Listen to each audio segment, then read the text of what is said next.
Kung hawak mo na ang rosaryo habang natutulog ka, pakikalawakan mo ang aking sasabihin dahil ang malalaman mo ngayon ay maaaring magpabago sa paraan ng pagtingin mo sa iyong mga gabi ng pagtulog. May isang sinaunang espiritual na gawain na isinagawa ng mga santo at mistiko sa loob ng maraming siglo na kakaunti lamang ang nakakaalam ngayon. Isang gawain na napakalakas na ginawa ito ni San Juan Pablo II hanggang sa kanyang huling araw. Isang gawain na inirekomenda ni Santa Teresita ng Bata para sa kanyang mga kapatid na Carmelita. At isang gawain na itinuring ni Padre Pio na mahalaga para sa proteksyon sa gabi. Pinag-uusapan ko ang pagtulog habang hawak ang rosaryo. Maraming tao ang nagtatago ng rosaryo sa drawer, sa bulsa o nakasabit sa dingding. Ngunit kakaunti ang nakakaalam na ang paghawak sa banal na bagay na ito habang natutulog ay nagbibigay ng espiritual na proteksyon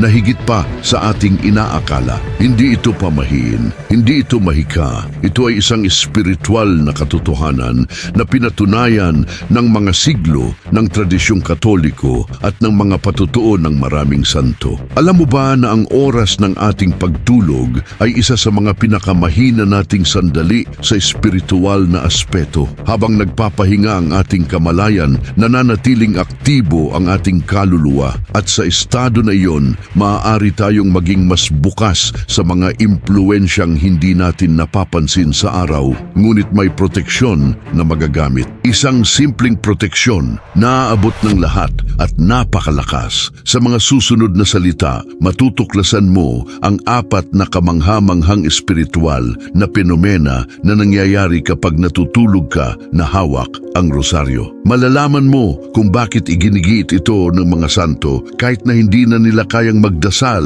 ng pasalita, at higit sa lahat, mauunawaan mo kung paano ilalapat ang sinaunang tradisyong ito sa iyong buhay. Simula ngayon, maghanda dahil ang malalaman mo ay hindi nakasulat sa karamihan ng mga aklat tungkol sa espiritualidad. Ito ay mga aral na napanatili sa tradisyong pasalita na ipapasa mula sa henerasyon hanggang henerasyon ng mga nakaranas ng makapangyarihang pagbabago mula sa gawaing ito. Bago natin ibunyag ang 4 na espiritual na penomena, mahalagang maunawaan ang kasaysayan ng gawaing ito. Hindi ito modernong imbensyon o pansamantalang uso. Pinag-uusapan natin ang isang tradisyon na nagmula pa noong unang mga siglo ng Kristyanismo. Sa mga medieval na monasteryo, ang mga monghe ay may ugali na matulog na nakahawak ang kanilang mga rosaryo sa kanilang mga daliri. Natuklasan nila ang isang bagay na kalaunan lamang na patunayan ng espiritual na agham. Ang rosaryo ay nagsisilbing daluyan ng biyaya na nananatiling aktibo kahit na ang ating isipan ay nagpapahinga. Si Santa Bernadette Soubirous, ang nakakita sa Lourdes, ay natutulog gabi-gabi na mahigpit na hawak ang kanyang rosaryo. Sa kanyang mga sinulat, sinabi niya na sa mga gabing hindi niya ito ginagawa, nakaramdam siya ng hindi maipaliwanag na pagkabalisa at nahirapan siyang makamit ang malalim at nakapapahingang tulog. Si San Pio ng Pietrelcina, na kilala sa buong mundo bilang Padre Pio, ay may espesyal na rosaryo na lagi niyang dala. Kahit sa mga sandali ng pahinga, hinawakan niya ang mga butil nito sa kanyang mga daliri. Sinasabi ng mga saksi na kapag binisita siya sa gabi, palagi siyang natatagpuan na hawak ang rosaryo kahit na siya ay mahimbing na natutulog. Si San Juan Pablo II sa kanyang mga huling taon ng buhay, nang lubhang limitado na ang kanyang kakayahang magdasal ng pasalita dahil sa sakit, palagi niyang hiniling na ilagay ang isang rosaryo sa kanyang mga kamay bago matulog. Kinumpirma ng kanyang mga personal na katulong na hinawakan niya ang mga butil ng mahigpit na parang ang bawat butil ay isang angkla ng proteksyon. Ngunit bakit napakahalaga ng gawaing ito para sa mga higanting espiritual na ito? Ano ang alam nila na hindi alam ng karamihan? Ang sagot ay nasa kalikasan ng rosaryo bilang isang sakramental na bagay. Hindi tulad ng ordinaryong bagay, ang isang rosaryong binasbasan ay may espesyal na pagkakabanal. Hindi lamang ito instrumento para sa pagbibilang ng mga dasal. Ito ay daluyan ng biyaya, isang kalasag na espiritual, isang punto ng koneksyon sa pagitan ng langit at lupa. Kapag hinawakan natin ang rosaryo habang natutulog, natutulog, nagtatatag tayo ng tuloy-tuloy na koneksyon sa proteksyon ng ina ng Diyos. Para bang sinasabi natin, Ina, sa mga oras na hindi ko kayang protektahan ang aking sarili ng buong kamalayan, inilalagay ko ang aking sarili sa ilalim ng iyong manto. At sinasagot ni Maria ang kilos ng tiwalang ito sa mga kamangha-manghang paraan. Palaging kinikilala ng simbahan ang kapangyarihan ng mga sakramental.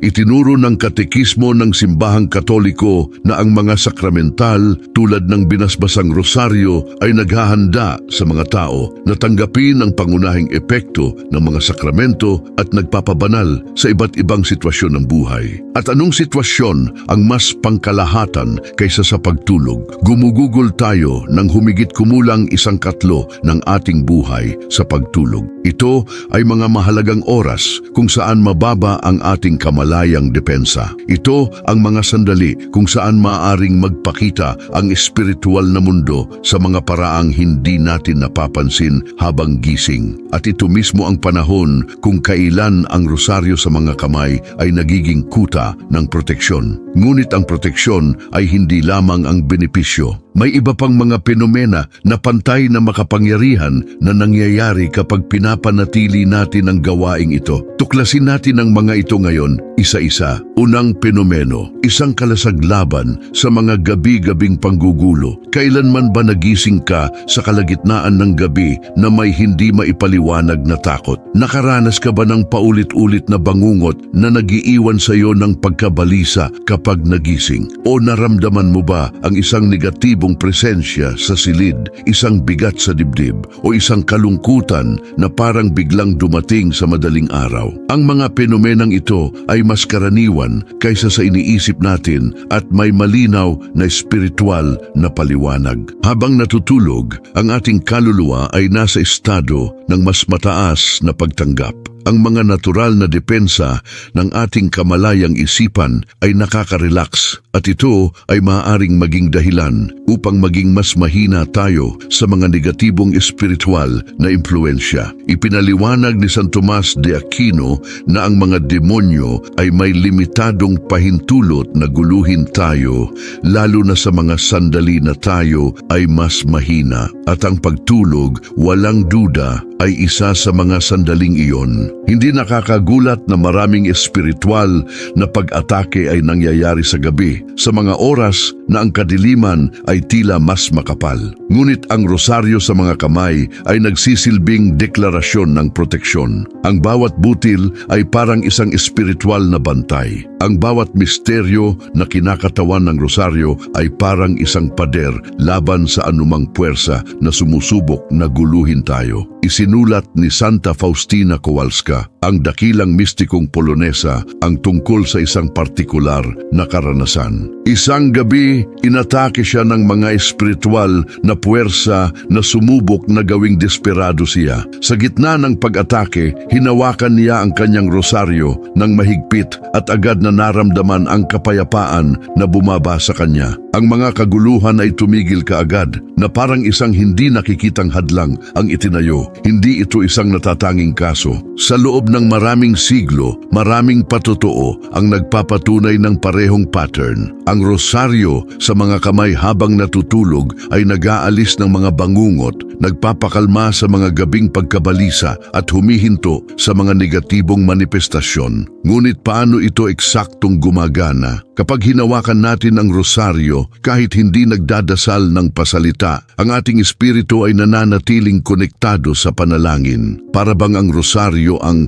nagdarasal para sa atin habang natutulog tayo. Ang bawat hinawakang butil ay isang tahimik na Ave Maria, isang hindi direktang panawagan, isang kahilingan ng proteksyon na hindi nangangailangan ng mga salita upang maging epektibo. Si Padre Gabriele Amorth, ang sikat na eksorsista ng Vatikano, ay palaging binibigyang diin na ang rosaryo ang pinakakinatatakutan ng mga demonya. Sinasabi niya, kung alam ng mga Katoliko ang tunay na kapangyarihan ng rosaryo, magbabago ang mundo. At ang proteksyong ito ay hindi limitado sa mga sandali na gising tayo at aktibong nagdarasal. May mga dokumentadong ulat ng mga taong dumanas ng talamak na insomnia at gabing takot na nakahanap ng kumpleto sikretong ginhawa sa paggamit ng rosaryo habang natutulog. Ang insomnia sa maraming kaso ay may espiritual na ugat na hindi matukoy ng konbensyonal na medisina. Kapag espiritual ang sanhi, kailangan ding espiritual ang solusyon. Isang matandang pari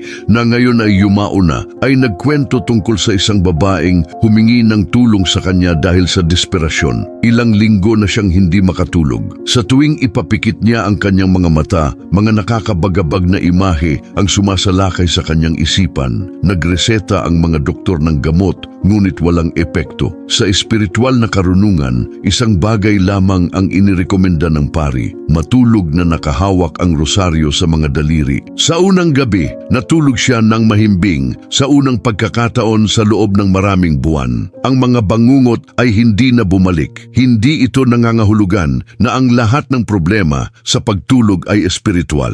Ngunit nangangahulugan ito na may espiritual na dimensyon sa ating pahinga na hindi maaaring baliwalain. Kapag hinawakan mo ang rosaryo habang natutulog, gumagawa ka ng isang partikular na bagay. Inilalagay mo ang iyong gabing kahinaan sa ilalim ng proteksyon ng ina ni Maria. At si Maria bilang ina ay hindi hinintay na may manggulo sa atin habang nasa ilalim ng kanyang manto. Ikalawang pinomeno, mga pangarap ng biyaya. Ang ikalawang kamanghamanghang penomono na nangyayari kapag natutulog ka na hawak ang rosaryo ay may kinalaman sa mga panaginip.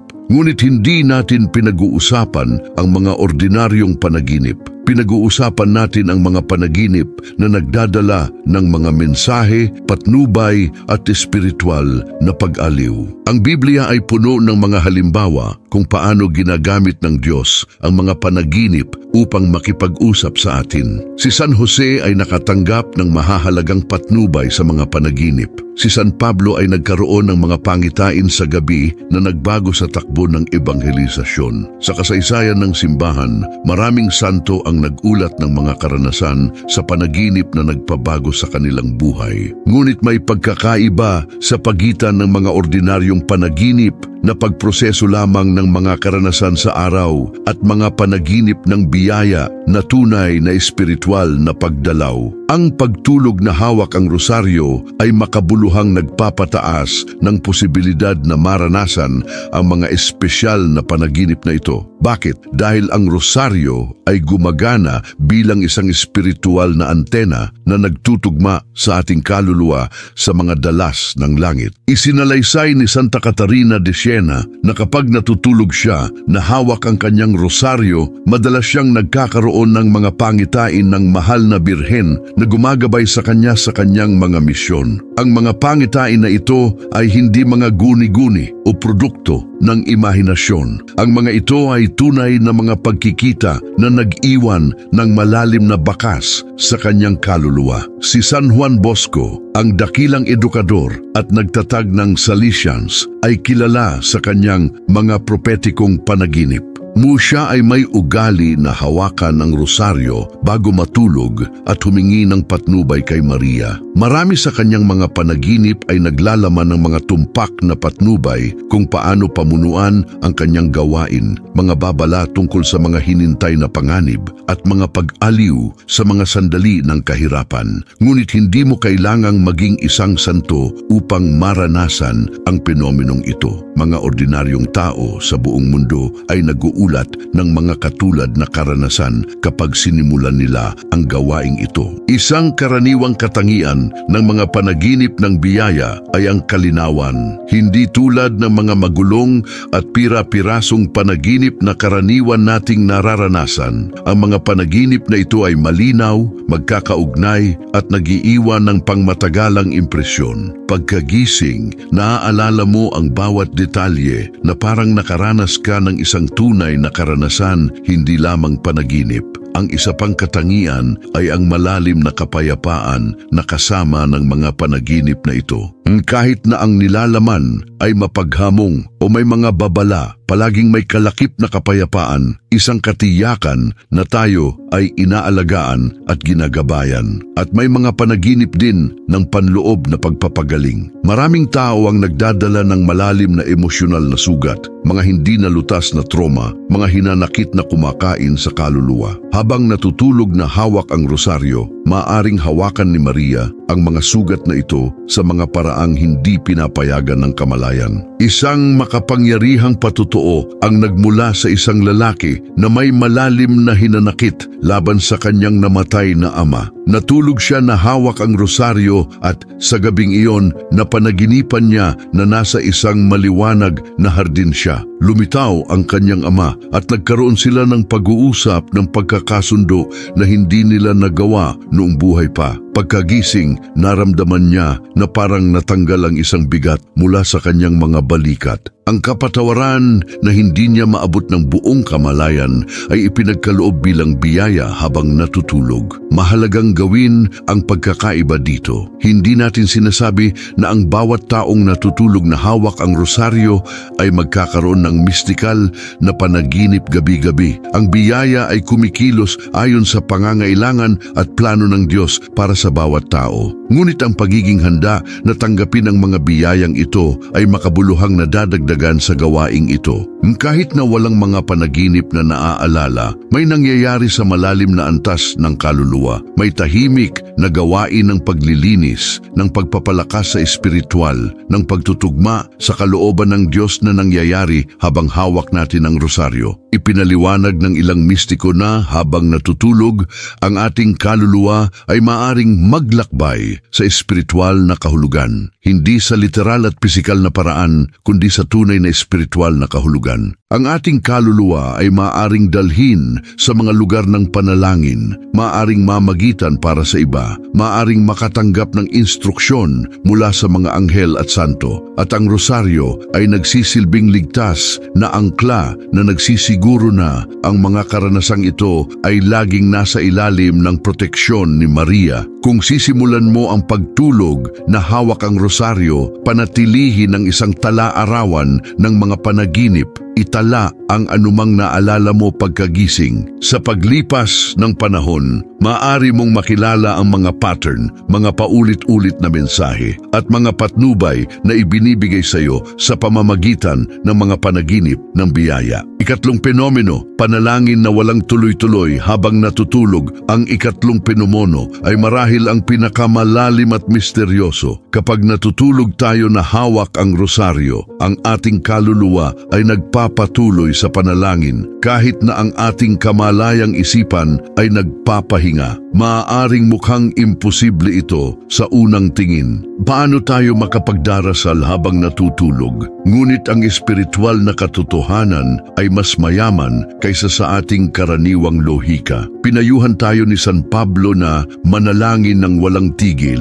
Ngunit paano posible ang walang tigil na panalangin kung kailangan nating matulog, magtrabaho, kumain? Ang sagot ay nasa panalangin ng puso, isang panalangin na higit pa sa mga salita at nagiging permanenteng estado ng pakikipag-ugnayan sa Diyos. Ang mga ama ng disyerto, ang mga mongheng nanirahan sa malalim na kontemplasyon noong unang mga siglo ng Kristyanismo ay nakabuo ng mga teknik ng tuloy-tuloy na panalangin. Natuklasan nila na sa pamamagitan ng paulit-ulit na pagbigkas ng mga maikling panalangin tulad ng panalangin ni Jesus, Panginoong Hesukristo, Anak ng Diyos, maawa ka sa akin. Ang mga panalangin ito ay nagiging bahagi ng kaluluwa na nagpapatuloy kahit natutulog. Ang rosaryo ay gumagana sa katulad na paraan. Kapag natutulog ka na hawak ang mga butil, ang iyong espiritu ay nananatili sa isang panalangin sa loobin. Ang mga Ave Maria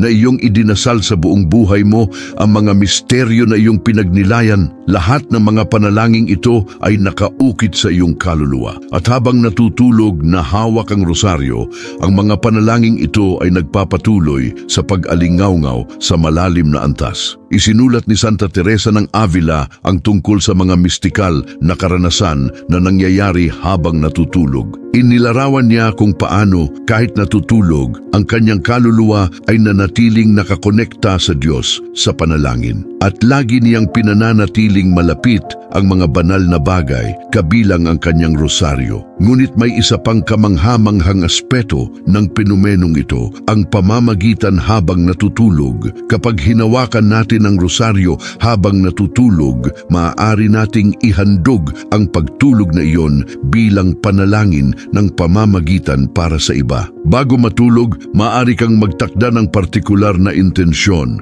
Iniaalay ko ang aking pahinga ngayong gabi para sa mga kaluluwa sa purgatorio, o nawa ang bawat oras ng pagtulog ay maging panalangin para sa pagbabagong loob ng mga makasalanan, o iniuugnay ko ang aking pahinga sa mga pagdurusa ni Kristo para sa aking pamilya. Ang intensyong ito, kasama ng rosaryo sa mga kamay, ay ginagawang isang kilos ng sakripisyong pag-ibig ang iyong pagtulog. Literal kang nawawala sa oras ng panalangin may kamalayan, ngunit nakakakuha ng mga oras ng tahimik na pamamagitan. Si Santa Teresita ng Bata, na bumuo ng maliit na landas ng espiritualidad, ay nagturo na kahit ang pinakamaliit na kilos ay maaaring magkaroon ng walang katapusang halaga kapag inialay na may pag-ibig. Ang pagtulog na hawak ang rosaryo, na iniaalay ang pahingang ito para sa mga partikular na intensyon, ay isang perpektong halimbawa ng maliit na landas na ito. May mga mistikal na ulat ng mga kaluluwa sa purgatorio na nagpakita sa mga santo upang humingi ng panalangin. Sa ilang kaso, partikular na nagpasalamat ang mga kaluluwang ito sa mga panalangin natulog. Mga panalangin ginawa habang natutulog ang mga taong hawak ang rosaryo at inialay ang kanilang pahinga para sa kanila. Ito ay nagdadala sa atin sa isang malalim na katotohanan. Walang nawawala sa ekonomiya ng biyaya. Ang bawat kilos ng pag-ibig,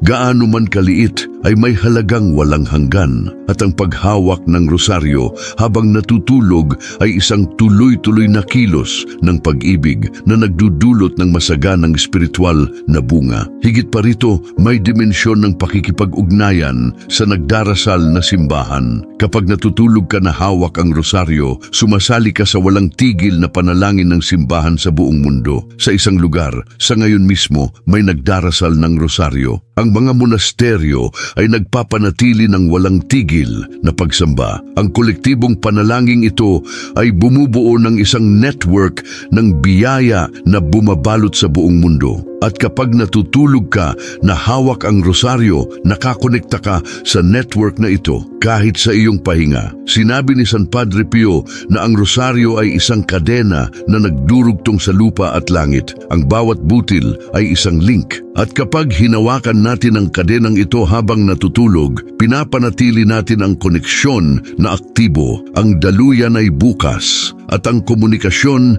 ay nananatiling itinatag. Ika-4 na penomeno, paggising na may kapayapaan at pagbabago. Ang ika-4 at huling penomono na nangyayari kapag natutulog ka na hawak ang rosaryo ay napapansin ka agad pagkagising. Nararanasan mo ang ibang kalidad ng paggising. Hindi lamang ito pisikal na pahinga, ito ay isang malalim na espiritual na pagbabago. Isipin ang pagkakaiba sa pagitan ng pagising na balisa, nababahala at agad na nag-aalala sa mga problema ng araw kumpara sa pagising na may panloob na kapayapaan, kalinawan ng isip at bagong espiritual na lakas. Ang pagkakaibang ito ay hindi maliit. Tinutukoy nito kung paano mo mabubuhay ang buong araw na magsisimula. Kapag natutulog tayo na hawak ang rosaryo na itatala ng ating subconscious, ang protektibong presensya nito sa buong gabi. Kahit hindi natin ito napapansin habang natutulog,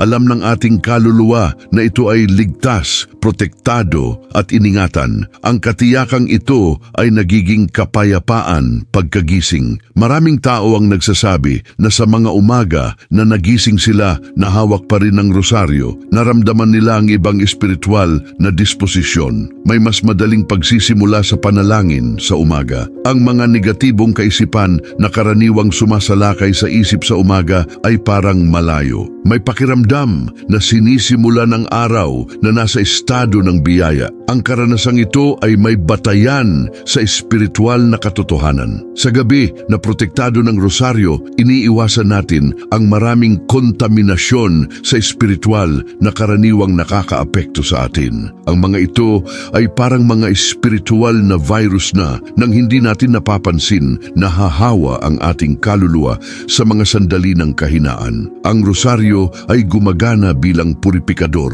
na pinapanatili ang mga impluensyang ito sa malayo. Si San Francisco de Sales, doktor ng simbahan at dalubhasa sa espiritualidad, ay inirerekomenda sa kanyang mga hinintay na simulan at tapusin ang araw sa mga kilos ng debosyon. Itinuro niya na ang mga unang impresyon sa umaga at ang mga huling sa gabi ay may hindi proporsyonal na epekto sa ating espiritual na buhay. Ang pagtulog na hawak ang rosaryo ay nagsisiguro na ang huling karanasan bago matulog at ang una pagkagising ay minarkahan ng presensya ni Maria. Mayroon ding penomono ng espiritual na kalinawan pagkagising. Maraming tao ang humaharap sa mahihirap na desisyon, mga pagdududa tungkol sa mga direksyon na tatahakin, mga kawalang katiyakan tungkol sa bokasyon o mahahalagang pagpili. Karaniwan na magising na may mga pananaw, mga sagot na wala tayo bago matulog. Nangyayari ito ng natural dahil pinapayagan ng pagtulog ang subconscious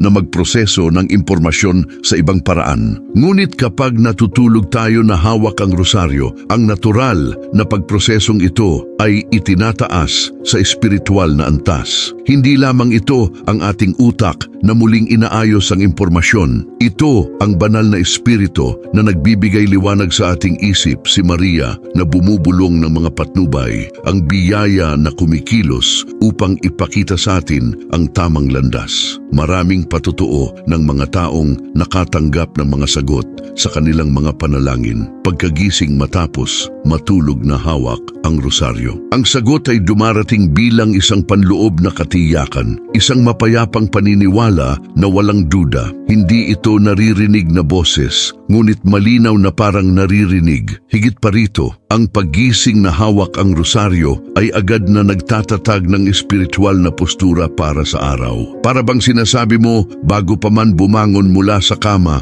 ang araw na ito ay sa Diyos. Nagsisimula ako sa ilalim ng proteksyon ni Maria. Hindi ko haharapin ng mag-isa ang mga hamon na darating. Ang panimulang posturang ito ay may napakalaking kapangyarihan. Ang umaga ang nagtatakda ng tono ng buong araw. Kung magsisimula ka sa panalangin, kahit tahimik, kahit na sa simpleng paghawak ng rosaryo, ikaw ay espiritual na nakaangkla. Ang mga bagyo ng araw ay maaring dumating, ngunit ikaw ay matatag na nakaugat sa matibay na bato. Isang mahalagang praktikal na aspeto, maraming tao ang natuklasan na ang pagtulog na hawak ang rosaryo ay nagpapabuti kahit na sa pisikal na kalidad ng pagtulog. May misteryosong koneksyon sa pagitan ng spiritual na kapayapaan at pisikal na pahinga. Kapag ang kaluluwa ay payapa, ang katawan ay mas nagpapahinga. Kapag walang espiritual na kaguluhan sa gabi, ang pagtulog ay mas malalim at nakapapagpabuti. Siyempre, hindi ito kapalit ng tamang medikal na pangangalaga para sa mga karamdaman sa pagtulog. Ngunit ito ay komplementaryo at sa maraming kaso, nalulutas ang mga problemang may espiritual na ugat na hindi natutukoy. Paano ipapatupad ang gawaing ito ngayong nauunawaan mo na ang apat na kamanghamanghang espiritual na penomena na nangyayari kapag natutulog ka na hawak ang rosaryo, oras na upang matutunan kung paano tamang ipatupad ang gawaing ito sa iyong buhay. Una, mahalagang magkaroon magkaroon ng rosaryo na partikular para sa gawaing ito. Sa isip, isang rosaryong binasbasan ng pari. Ang pagbabasbas ay hindi nagdadagdag ng mahiwagang kapangyarihan sa bagay, ngunit ito ay opisyal na ginagawang sakramental ng simbahan na nagpapalakas ng spiritual na bisa nito. Pumili ng rosaryo na matibay. Mas mabuti kung hindi masyadong malaki na komportabling hawakan sa gabi. Ang ilang rosaryo ay masyadong maselan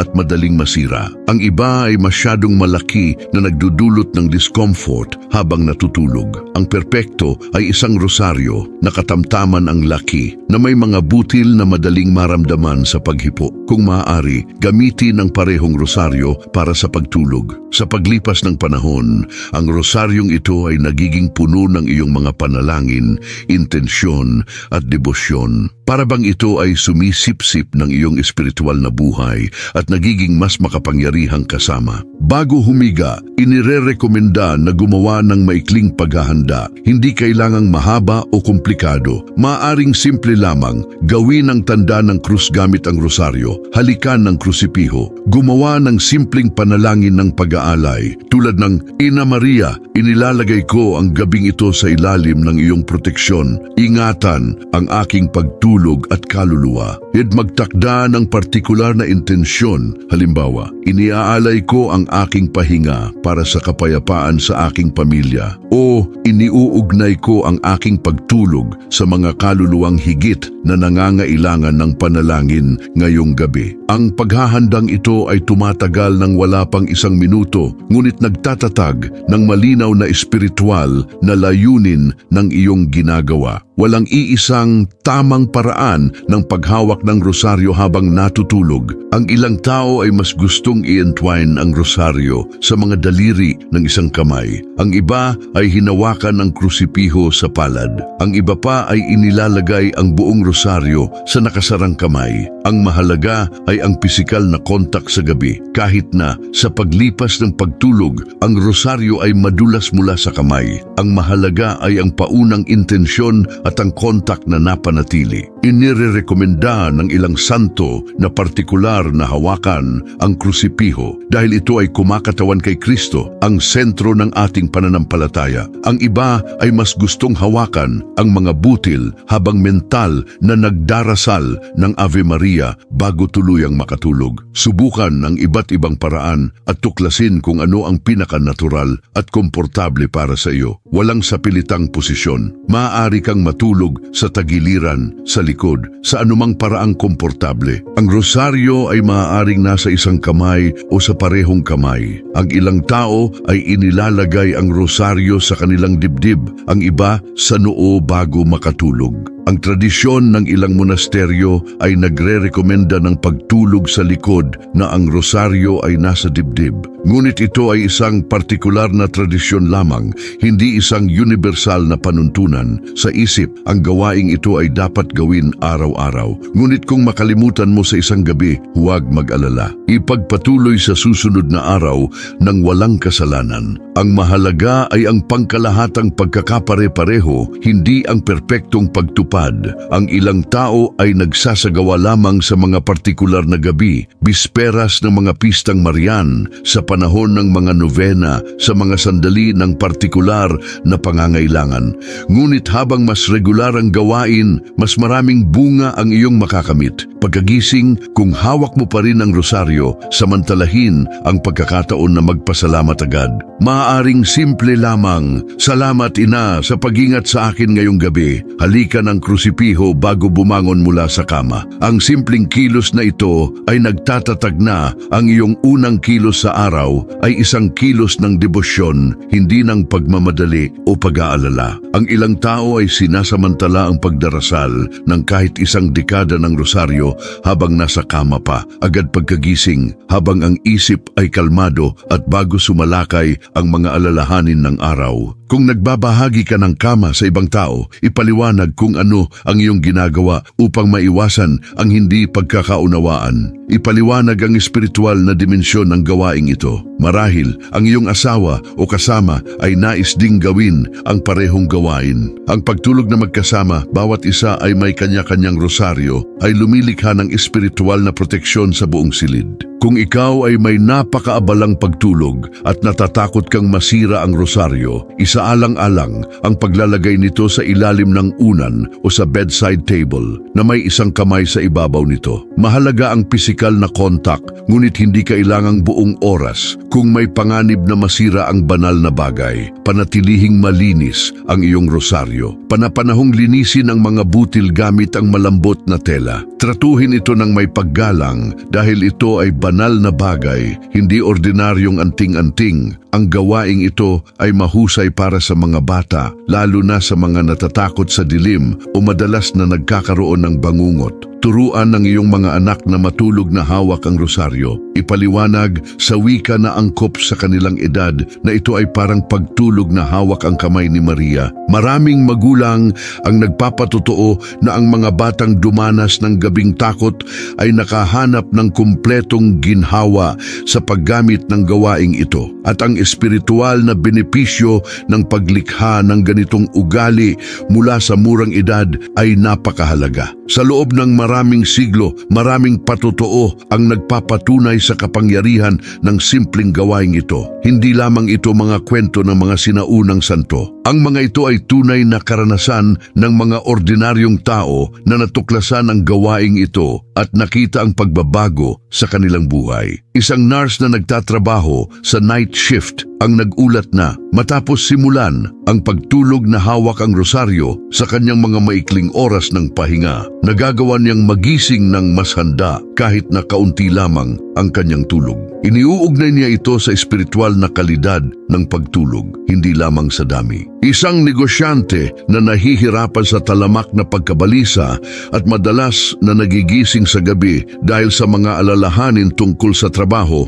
ay natuklasan na ang paghawak ng rosaryo habang natutulog ay nagdala ng kapayapaan na hindi naabot ng mga tao ng therapy at gamot. Patuloy siyang sumasa ilalim sa therapy at gumagamit ng gamot kung kinakailangan, ngunit ang espiritual na dimensyon na kulang ay napunan ng rosaryo. Isang ina ng 3 maliliit na bata, pagod sa pisikal at emosyonal, ay nagsimulang matulog na hawak ang rosaryo. Sabi niya, kahit na nagigising pa rin siya sa gabi dahil sa mga bata, nararamdaman niya ang panibagong panloob na lakas sa bawat paggising. Para bang sa bawat paghawak muli ng rosaryo, isang bagong dosis ng biyaya ang inilalabas. Isang seminarista na nahihirapan sa mga partikular na gabing tukso ay nakahanap ng kalayaan sa paggamit ng gawaing ito. Ang mga tukso ay hindi tuluyang nawala, ngunit lubhang nabawasan ang kanilang intensidad at dalas. Isang matandang babae na nakatira mag-isa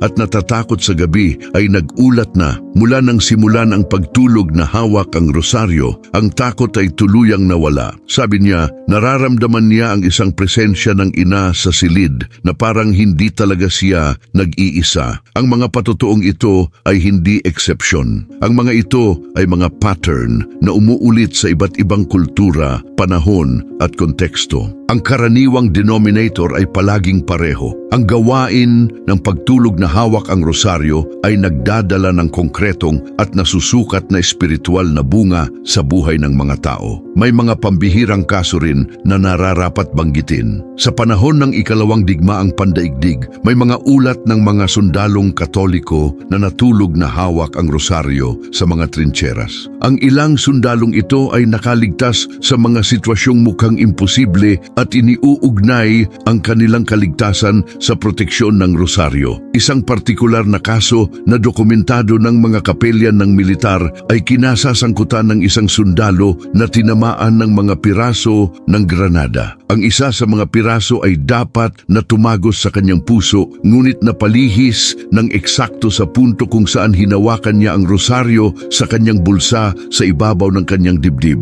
Kinumpirma ng doktor na inasikaso siya na sa trayektorya ng piraso, ang kamatayan ay tiyak kung wala ang hindi maipaliwanag na paglihis na iyon. Sa mga ospital na Katoliko, may sinaunang tradisyon ng paglalagay ng mga rosaryo sa mga kamay ng mga pasyenteng nasa malubhang kondisyon o koma. Nagulat ang mga nurse na maraming pasyenteng ito ay nagpapakita ng mas matatag na vital signs kapag hawak ang rosaryo, at ang ilan na gumaling sa kamalayan ay nagulat ng malalim na espiritual na karanasan habang sila ay walang malay na hawak ang rosaryo. Ang simbahang Katoliko na palaging maingat sa mga espiritual na isyu ay hindi kailanman opisyal na idiniklara na ang pagtulog na hawak ang rosaryo ay sapilitan o gumagawa ng garantisadong epekto. Ang paggawa nito ay magpapababa sa sakramental sa isang anyo ng mahika na mali. Gayunpaman, palaging hinikayat ng simbahan ang madalas at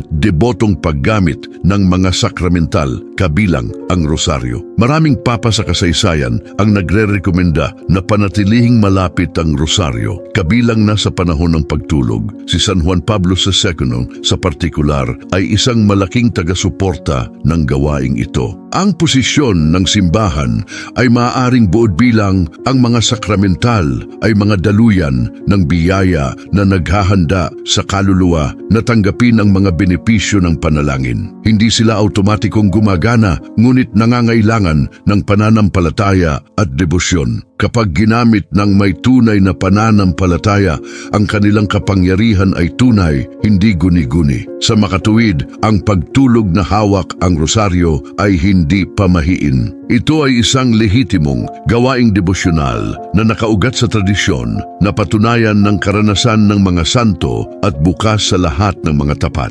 Mga pagkakamaling dapat iwasan tulad ng anumang espiritual na gawain. May mga pagkakamaling dapat nating iwasan kapag natutulog na hawak ang rosaryo. Ang pag-alam sa mga pagkakamaling ito ay tumutulong sa atin na panatilihin ang gawain sa tamang landas. Pagkakamali 1, ituring ang rosaryo bilang mahiwagang anting-anting. Ang pinakamalaking pagkakamali ay ang paniniwalang ang rosaryo ay automatikong gumagana tulad ng isang mahiwagang anting-anting na nagpoprotekta kahit walang panloob na disposisyon. Ito ay pamahiin, hindi tunay na pananampalatayang Katoliko. Ang rosaryo ay makapangyarihan, ngunit ang bisa nito ay nakasalalay sa ating pananampalataya, debosyon at pagiging bukas sa biyaya. Kung ilalagay mo lamang ang rosaryo sa kamay ng mekanikal, nang walang anumang espiritual na intensyon, nang walang pananampalataya, ang benepisyo ay magiging minimal. Itinatakwil ng pananampalatayang Katoliko ang mahika. Hindi natin minamanipula ang mga nakatagong puwersa sa pamamagitan ng mga bagay. Gumagamit tayo ng mga sakramental na inaprubahan ng simbahan bilang mga daluyan ng banal na biyaya na laging gumagana sa kalayaan at pag-ibig, hindi sa pamimilit o automatismo. Pagkakamali 2, palitan ng panalangin may kamalayan. Ang pagtulog na hawak ang rosaryo ay hindi kapalit ng pangangailangang magdasal ng rosaryo ng may kamalayan sa araw. Ang ilang tao ay maaring mag-isip, kung ang aking pagtulog ay panalangin na hindi ko kailangang magdasal kapag gising. Ito ay isang malubhang pagkakamali. Ang panalangin may kamalayan, pasalita, meditasyon ay hindi mapapalitan. Ang pagtulog na hawak ang rosaryo ay isang komplemento, isang ekstensyon, isang karagdagang proteksyon, ngunit hindi kailanman kapalit ng panalangin gising at sinadya. Si San Padre Pio ay nagdarasal ng higit sa 30 rosaryo sa isang araw, 80 natutulog na hawak ang rosaryo. Ang isang gawain ay hindi nag-aalis sa isa pa, sila ay nagpupuno sa isa't isa. Ang pagkakamali 3, lumikha ng psikolohikal na pagsalig.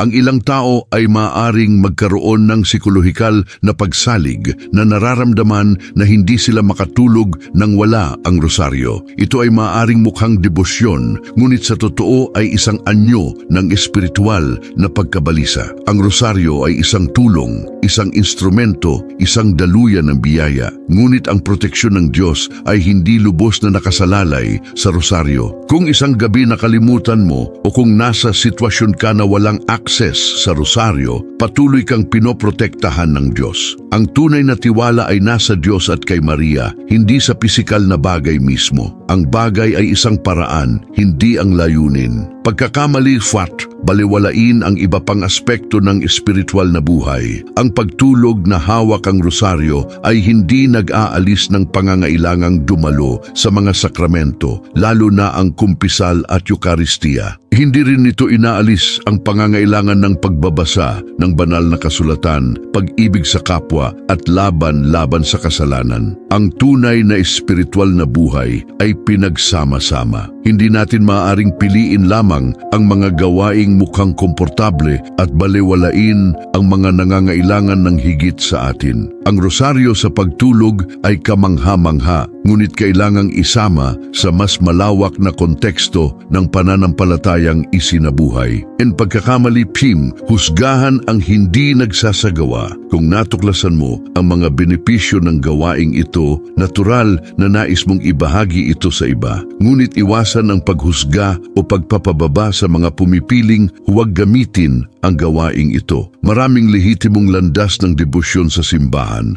Ang ilang tao ay may iba pang mga gabing gawain na pantay na balido. Ang mahalaga ay ang bawat isa ay makahanap ng mga paraan ng biyaya na pinakaangkop sa kanilang bokasyon at partikular na mga kalagayan. Ibahagi ng may sigasig, ngunit igalang ang kalayaan at spiritual na landas ng bawat tao. Mga karaniwang tanong, kung mawala ko ang rosaryo sa gabi, walang problema. Kung madulas ang rosaryo mula sa kamay habang natutulog, hindi nito nababaliwala ang proteksyon o mga benepisyo. Ang mahalaga ay ang paunang intensyon sa pagtulog. Alam ng Diyos ang puso, alam ang intensyon. Hindi siya isang legalistikong hukom na nag-aalis ng lahat dahil nahulog ang isang bagay mula sa kamay. Sa paglipas ng panahon, maaari kang natural na magkaroon ng ugali na hawakan ng rosaryo ng mas mahigpit at mananatili ito sa iyong kamay sa buong gabi. Ngunit hindi ito sa pilitan. Maaari bang gumamit ng anumang uri ng rosaryo? Sa isip, ang isang binasbasang rosaryo ang pinakaangkop. Ngunit kung wala kang binasbasang rosaryo sa ngayon, gamitin ang anumang mayroon ka. Mahalaga ang pagbabasbas, ngunit ang pananampalataya at debosyon ay mas mahalaga. Tungkol sa material, maaaring ito ay kahoy, metal, bato o plastik. Ang material ay hindi nakakaapekto sa espiritual na bisa. Pumili ng isa na komportable at matibay. Kung nagbabahagi ako ng kama sa isang hindi katoliko o hindi naniniwala sa gawaing ito, igalang ang iyong kapareha o asawa, ipaliwanag kung ano ang iyong ginagawa at bakit. Kung walang pagtutol ang tao, magpatuloy ng normal. Kung may discomfort o pagtutol, isaalang-alang ang paglalagay ng rosaryo sa ilalim ng unan o sa bedside table na pinapanatili ang intensyon na ito ay nagpoprotekta sa iyong pagtulog. Ang pag-ibig at kapayapaan sa relasyon ay unang-una. Huwag pilitin ang mga gawaing devosyonal sa paraang lumilikha ng dibisyon o konflikto. Maaari bang matulog ang mga maliliit na bata na hawak ang rosaryo? Oo, lubos. Ito ay isang mahusay na gawain para sa mga bata. Gayunpaman, para sa mga batang napakabata, mga sanggol at bata hanggang 30 taong gulang, may panganib ng pagkakasakal o paglunok ng maliliit na bahagi. Sa mga kasong ito, mas ligtas na isabit ang isang matibay na rosaryo malapit sa kuna o ilagay ang isang malaki at matibay sa kama malayo sa mukha ng bata. Para sa mga mas matatandang bata, turuan silang hawakan ng rosaryo at ipaliwanag ang kahulugan. Maaaring maging isang mahalagang ugali na dadalhin nila sa buong buhay. Gumagana ba ito sa iba pang mga banal na bagay? Ang rosaryo ay may partikular na bisa dahil ito ay isang kumpletong panalangin Marian sa anyo ng bagay. Ngunit ang iba pang mga sakramental ay may kapangyarihan din, mga binasbasang medalya, krusipiho, eskapularyo. Ang ilang tao ay natutulog na suot ang eskapularyo na isang partikular na tradisyonal na gawain na may kaugnay na mga pangako ng Marian. Ang iba ay nagpapanatili ng medalya ni San Benito na kilala sa proteksyon laban sa masama. Gayunpaman, ang rosaryo ay may natatanging kayamanan dahil ang bawat butil ay kumakatawan sa isang panalangin. Ang bawat misteryo ay isang meditasyon. para bang ang buong buhay ni Kristo at ni Maria ay nakakondense sa isang bagay na hinawakan mo? Kailangan ko bang magdasal bago matulog o maaari ko na lamang hawakan ang rosaryo? Ang perpekto ay gumawa ng kahit maikling paghahanda. Halika ng krusipiho, gawin ang tanda ng krus, magtakda ng intensyon. Tumatagal ito ng ilang segundo at ginagawang isang sinadyang kilos ng debosyon ang paghawak ng rosaryo. Ngunit kung may mga gabi na labis kang pagod at hinawakan mo lamang ang rosaryo nang walang anumang panalangin pasalita, may halaga pa rin. Alam ng Diyos ang mga kalagayan. Ang pisikal na kilos mismo ay nagdadala na ng isang hindi direktang intensyon. Maaari ko bang gawin ito sa anumang yugto ng aking spiritual na buhay? Oo, walang mga spiritual na kinakailangan. Hindi mo kailangang maging isang advanced na mistiko o magkaroon ng mga taon ng buhay ng panalangin. Ang gawaing ito ay naaabot ng lahat, mga baguhan, intermediate, advanced. Sa katunayan, para sa mga nagsisimula sa espiritual na buhay, maaaring ito ay isang kamanghamanghang paraan upang magtatag ng simpleng gawaing devosyonal na nagdadala ng agarang bunga. Ang 21 gabing hamon. Ngayong alam mo na ang apat na kamanghamanghang espiritual na penomena, ang mga praktikal na gabay, ang mga pagkakamaling iwasan at nasagot ang iyong mga tanong, oras na para kumilos. Nagmumungkahi ako sa iyo ng isang partikular na hamon.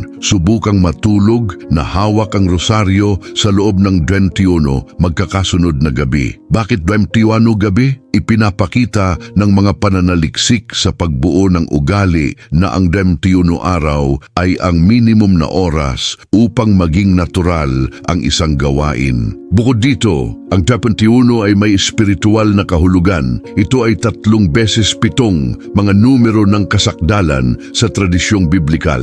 Gabi 8 hanggang 7, pagtatatag. Sa unang 7 gabi, tumuon lamang sa pagbuo ng ugali. Huwag mag-alala tungkol sa pagkakaroon ng mga pambihirang karanasan. Simple lamang, kunin ang iyong rosaryo bago humiga, halikan ang krusipiho, gumawa ng maikling panalangin ng pag-aalay, matulog na hawak ang rosaryo. Pagkagising, magpasalamat gabi 8 hanggang 14, pagpapalalim. Sa ikalawang linggo, simulan ang pagtatakda ng mga partikular na intensyon bago matulog. Yalay ang iyong pagtulog para sa isang hinintay mo, isang mahirap na sitwasyon na hinaharap mo, mga kaluluwa sa purgatorio, pagbabagong loob ng mga makasalanan, kapayapaan sa mundo. Sa bawat gabi, pumili ng ibang intensyon. Ginagawa nitong mas sinadya at intensyonal ang gawain, gabi 15 hanggang 21, pagmamasid. Sa ikatlong linggo, panatilihin ng isang espiritual na talaarawan. Pagkagising, isulat ng maikli kung ano ang naramdaman mo pagkagising, kung nagkaroon ka ng makabuluhang panaginip, mga pagbabago na napansin mo sa iyong espiritual na disposisyon, mga hamon o kahirapan na naranasan mo. Sa pagtatapos ng 21 gabi, magkakaroon ka ng mahalagang tala ng iyong karanasan. Suriin ang iyong mga tala at kilalanin ang mga pattern. Kung tatanggapin mo ang hamong ito, gumawa ng pangako. Maaaring ito ay pagsulat sa isang talaarawan, pagbabahagi sa isang pinagkakatiwalaang kaibigan, o pag-iwan ng komento na nagpapatunay ng iyong intensyon. Ang pampublikong pangako ay nagpapataas ng posibilidad ng pagtupad. Hindi nakakahiya ang pangangailangan ng panlabas na pananagutan. Lahat tayo ay nangangailangan ng istruktura at suporta, maging makatotohanan. Marahil hindi ka magkakaroon ng mga pambihirang mistikal na pangitain gabi-gabi. Ngunit siguradong mararanasan mo mas mataas na kapayapaan sa pagtulog at paggising, pagbawas ng gabing pagkabalisa, proteksyon laban sa mga bangungot kung mayroon ka nito, pangkalahatang pagpapalakas ng iyong espiritual na buhay, paglago sa iyong debosyong Marian.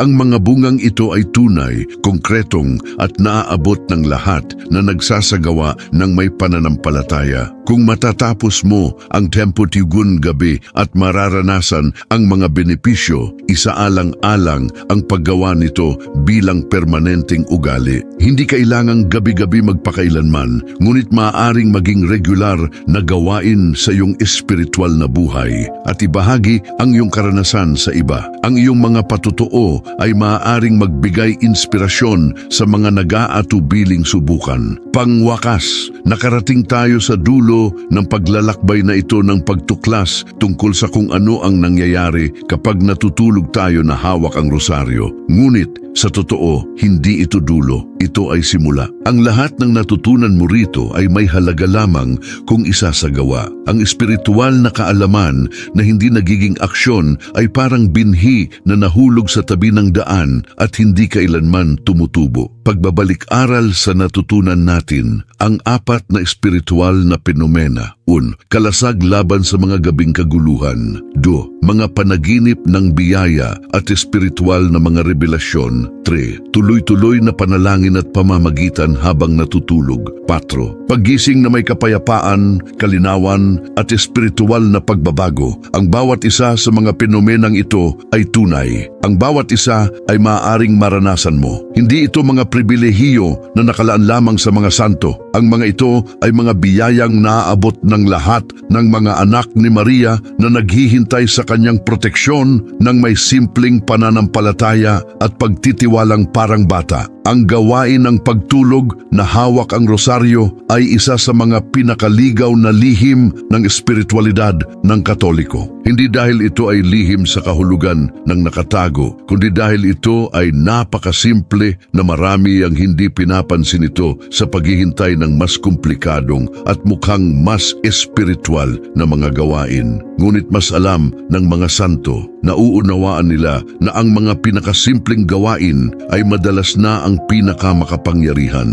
Ang isang rosaryong hinawakan sa gabi ay maaaring gumawa ng higit pa para sa iyong kaluluwa kaysa sa mga oras ng teoretikal na espiritualidad ng walang konkretong gawain. Patuloy na inaanyayahan tayo ni Maria sa mas malalim na pakikipag-ugnayan sa Kanya. Nais niyang maging ating ina, hindi lamang sa mga sandali ng formal na panalangin, kundi sa bawat aspeto ng ating buhay, kabilang ang ating mga gabi. Kapag hinawakan mo ang rosaryo habang natutulog, sinasagot mo ang paanyayang maternal na ito. Sinasabi mo, "Ina, nais kong manatili malapit sa iyo kahit na natutulog ako. Nais kong protektahan mo ang aking mga panaginip, ingatan ang aking kaluluwa, mamagitan para sa akin kapag hindi ko kayang magdasal." At sinasagot ni Maria ang kilos na ito ng may masaganang biyaya. Hindi siya kailanman nalalamangan sa kagandahang loob. Ang bawat maliit na kilos ng pag-ibig na iniaalay natin sa Kanya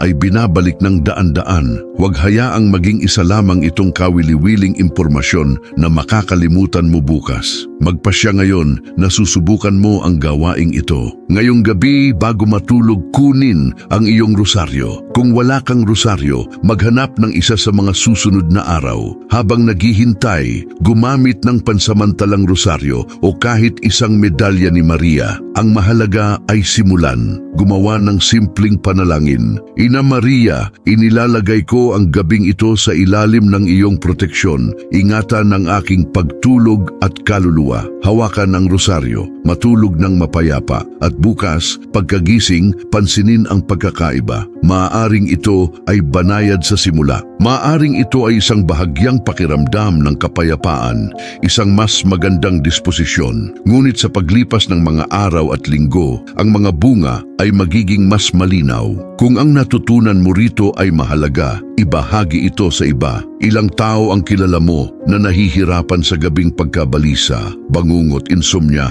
ng espiritual na pinagmulan. Ilan ang maaaring makinabang mula sa simpleng lihim na ito ng mga santo. Sa pagbabahagi, hindi ka lamang nagpapakalat ng impormasyon. Sumasali ka sa gawaing ebanghelisasyon ng simbahan. Tinutulungan mo ang mga kaluluwa na makahanap ng kapayapaan, pinapalakas mo ang espiritual na hukbo ni Maria. Ang rosaryo sa mga kamay habang natutulog ay higit pa sa isang gawaing devosyonal. Ito ay isang simbolo ng lubos na pagtitiwala. Ito ang bata na natutulog na hawak ang kamay ng ina. Alam na siya ay lubos na ligtas. Ami ay nabubuhay sa panahon ng malaking labanang espiritual. Ang mga puwersa ng kasamaan ay aktibo at agresibo. Ngunit nangako ang mahal na Birhen, sa huli ang aking kalinis-linisang puso ay magtatagumpay. At kami ay lumalahok sa tagumpay na ito sa pamamagitan ng maliliit na kilos ng katapatan. Ang pagdarasal ng rosaryo ay isa sa mga sandatang ito. Ang pagtulog na hawak ang rosaryo ay pagpapalawig ng proteksyong ito sa mga oras na kami ay pinakamahina. Mayroon ka na ngayon ng kaalaman, mayroon kang mga praktikal na gabay, mayroon kang konkretong hamon ng 21 gabi, mayroon kang mga patutuo na nagpapatunay sa bisa ng gawaing ito. Ang kulang na lang ay ang iyong desisyon. Magpasya ngayon, hindi bukas, hindi kapag may mas maraming oras ka o kapag ang iyong espiritual na buhay ay mas organisado. Ngayon, kunin ang iyong rosaryo. Tingnan ito, ang simpleng bagay na ito na may mga butil at krusipiho nito ay isa sa pinakamakapangyarihang sandata na hawak mo. At ngayon, natuklasan mo ang isang bagong paraan ng paggamit nito. Ang gabi ay darating sa loob ng ilang oras. At kapag ito ay dumating, ikaw ay magiging handa. Hindi mo haharapin ang kadiliman ng mag-isa. Si Maria ay nasa iyong tabi, nagpoprotekta sa iyo, namamagitan para sa iyo, minamahal ka. Matulog ng mapayapa, anak ni Maria, matulog na hawak ang rosaryo at magising na nabago sa pamamagitan ng biyaya. Naway pagpalain ng mahal na Birhen ang iyong pagtulog ngayong gabi at sa lahat ng gabi ng iyong buhay. Naway ang bawat gabi ay maging isang tahimik na panalangin. Naway ang bawat umaga ay maging isang espiritual na muling pagsilang. At naway ang rosaryo sa iyong mga kamay ay maging tuloy-tuloy na ugnayan sa pagitan mo at ng langit. Tanggapin ang hamon, simulan ngayong gabi at ibahagi ang iyong karanasan sa mga komento pagkatapos makumpleto ang Demausi una araw. Ave Maria, puno ng biyaya, ang Panginoon ay sumasa iyo. Pagpalain ang aming pagtulog at ingatan ang aming mga kaluluwa. Amen.